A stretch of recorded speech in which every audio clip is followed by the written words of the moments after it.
Timnas Indonesia takluk dari Australia di laga kualifikasi Piala Dunia. Lalu bagaimana peluang Indonesia selanjutnya, kita akan bahas dengan jurnalis harian Kompas, M. Iksan Mahar.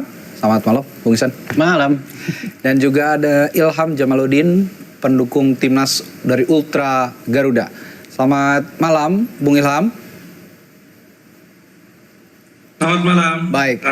Ya, saya tanya dulu ke Bung Iksan nih. Sepertinya ya ini bukan hasil yang mengejutkan ya. Kalau kita bisa prediksi dari kemarin memang ya banyak yang mengatakan ini wajar katanya karena memang baru bertemu beberapa hari, belum terlalu padu, tampak sekali perbedaan dengan timnas Australia. Tapi apa yang bisa Anda cermati dari kekalahan yang cukup telak ini 1-5? Inilah sebenarnya resiko yang diambil oleh PSSI, terutama kalau kita bisa melihat dari keputusan mengganti pelatih Januari kemarin. Jadi ini resiko yang sebenarnya sudah diperhitungkan jelas oleh PSSI. Karena kita melihat dari apa yang telah dilakukan oleh Kluivert, sebenarnya sudah ada keinginan untuk berubah.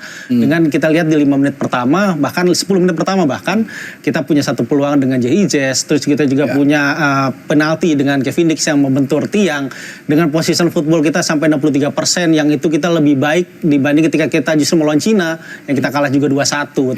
Udah ada atensi atau keinginan untuk berubah, memberikan perbedaan dari gaya Sintayong kemarin. Tapi kita lupa bahwa sebenarnya struktur permainan kita sebenarnya bertahan di 6 game sebelumnya, dan struktur permainan itu yang nggak kelihatan sekarang, dan hasilnya 5 gol ini yang tercipta. Dan itu yang menghasilkan lubang yang sangat menganga di belakang tadi. Sangat menganga di belakang.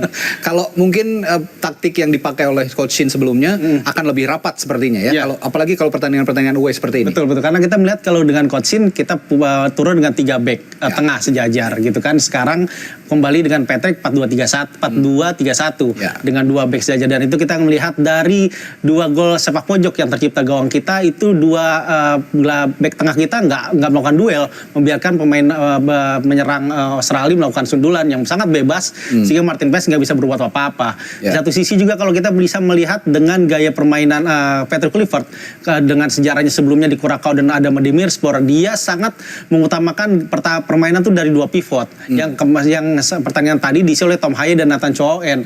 Yang sayangnya 2 pemain ini tidak bisa menjalankan dengan baik, terutama dalam sisi transisi negatif. Kita lihat Tom Haye melakukan kesalahan di gol kedua, Nathan melakukan tarikan yang membuat gol meruntuhkan mental kita di gol pertama tadi, dan itu juga bisa menjadi banyak pertanyaan juga sebenarnya. Kenapa Nathan yang tidak bermain sejak Agustus lalu di klubnya bisa bermain hingga 78 menit di laga tadi, dan juga banyak juga mempertanyakan taktikal Patrick ketika kita sudah ketinggalan 4-0, tidak ada improvisasi dilakukan Patrick yang seharusnya kita butuh gol, tapi setelah golnya oleh baru dimasukkan penyerang tambahan Ramadhan Sananta yang notabene dengan waktu kurang dari 20 menit tidak akan bisa banyak berbuat apa-apa dengan pertahanan Australia yang main sangat disiplin tadi.